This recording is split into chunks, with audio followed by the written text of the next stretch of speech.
iyadoo dalka Koonfur Afrika ay ku nool yihiin malaayiin qaxooti ah kuwa oo badankooda ka soo jeeda qaaradda Afrika oo Soomaaliya ka mid tahay isla markaasna qaxootiga ay dhib iyo dheefba ku qabaan dalkan Koonfur Afrika ayaa degmada Femba ee gobolka Limpopo waxaa laga xusay maalinta qaxootiga adduunka iyadoo ay ka qayb galeen mas'uuliyiin ka tirsan dawladda Koonfur Afrika saraakiil ka socotay hay'adda qaxootiga adduunka iyo horjoogayaasha jaaliyadaha ajaanibta ah jaaliyada Soomaalida dalka Koonfur Afrika oo ka qayb gashay munaasabada lagu xusay maalinta qaxootiga adduunka ayaa halkaasi ku soo bandhigtay ciyaaraha hidaha iyo dhaqanka Soomaalida iyo khudbado ka tarjumaya marxaladaha kala duwan ee dalka Koonfur Afrika ka soo wajaha haba ugu badnaadaan dhacaya dilka iyo boobka hantidooda ganacsi ee dalkan Koonfur Afrika Ilyas oo ku hadlayay jaaliyada Soomaalida dalkan Koonfur Afrika oo munaasabada maalinta qaxootiga adduunka ka jeediyay hadal kooban ayaa waxa uu sharaxay dhibaatada qaxootinimo iyo waayaragnimada uu leeyahay qaxooti waxuna ka sheekeeyay marxaladii kala duwanaa ee soo martay noloshiisa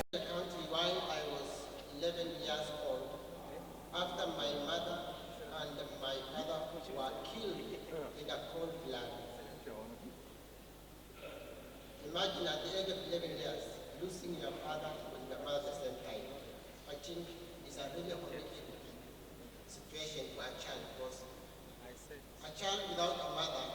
and in a wild environment, and how you can imagine this world is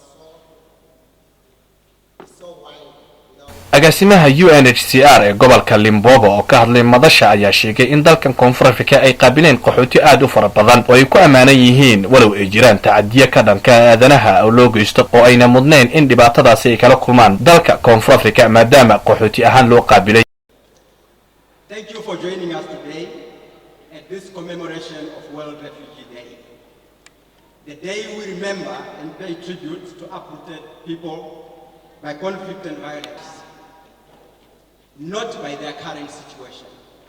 We always say, ladies and gentlemen, a refugee situation is a temporary situation. Therefore, nobody can identify themselves as a refugee, but as a normal human being. Dumiyaha jaariyada Soomaalida ee gobolka Limpopo Cabdirashiid Xuuriye Kheyr oo kamid ahaa dadkii ka qayb galay munaasabada maalinta qaxootiga adduunka ayaa markii ay soo idlaatay wuxuu warbixin kooban ka siiyay TV-ga caalamiga Universal. shirkan maaragtay meesha ka dhacay waa shirkii maaragtay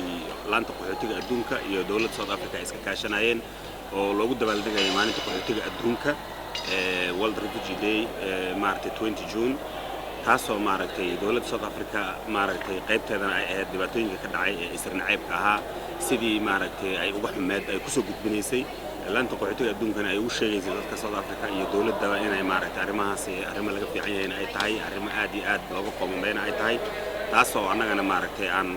ku faraxsanahay in maanta dawladda South Africa ay garato inay maaragtay wixii dhacay ay ka qoomamayso ama ay u aragto inay dhibaato tahay taasoo aad u soo dhaweynayna dhibaatooyinka si kastaba haatee munaasabadan ayaa ku soo beegmaysay oo dalkan Koonfur Afrika sanadkan ay ka dhaceen tacadiye ka dhanka ah aadanaha oo loo geysanayay qaxootiga dalkan Koonfur Afrika.